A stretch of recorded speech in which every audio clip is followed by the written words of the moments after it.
লাইফের এমন কিছু সিচুয়েশন আপনার আমার সবারই ফেস করা লাগবে, যে সিচুয়েশনটা আপনি কখনোই অ্যাভয়েড করতে পারবেন না। আপনার ফেস করা লাগবে, আর আমি স্টিল ফেস করতেছি এখন। সো এইটা হচ্ছে কিরকম, যে আপনি একটা কমফোর্ট জোনে আছেন। এই কমফোর্ট জোন থেকে আপনি বেরোতে চাচ্ছেন, আপনি লাইফে কোনো কিছু চেঞ্জেস আনতে চাচ্ছেন, কিছু করতে, নতুন কিছু করতে যাচ্ছেন। এই সময়টাতে আপনি যখনই আপনার এই কমফোর্ট জোন ছেড়ে আপনার লাইফ স্টাইলটা চেঞ্জ করে ফেলবেন, মানে আপনার যেন ওই সময়টা আপনার লাইফের সব থেকে খারাপ। 2.5 বছর আগে আমি এই জিনিসটা ফেস করছি, এখন আমি এবার সেই জিনিসটাই ফেস করতেছি। লাইক 2.5 বছর আগে যখন আমার ব্রেকআপ হয়, আমার ভিসা রিজেক্টেড হয়, ফাইন্যান্সিয়াল ক্রাইসিস চলে আসে, তখন সেম ভাবে আমার সব দিক থেকে যেন দরজা বন্ধ হতে হতে হতে হতে হতে হতে আমি একটা পর্যায়ে যে আবার এই সবগুলো রিগেইন করি।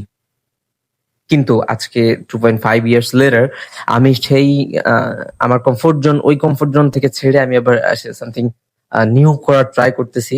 অ্যান্ড এখন এসে আমার মানে যেখানেই যেটাই করতেছি না কেন, যেটাই করতে যাচ্ছি না কেন, সেখানেই যেন কেন জানি একটা ঝামেলা ক্রিয়েট হয়েই যাচ্ছে। আমি না চাইতেও যে কেন জানি হয়েই যাচ্ছে।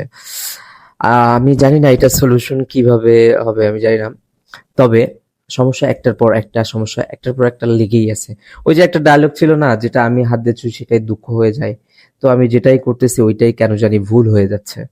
মানে যে ভাই, বারবার কেন আমি, বারবার কেন আমি, হ্যাঁ, মানে একটার পর একটা ভুল আমার দ্বারা হয়েই যাচ্ছে। আমি কি করবো আমি জানি না, বাট হ্যাঁ, দেখি কি করা যায়। I'm very confused about my current situation.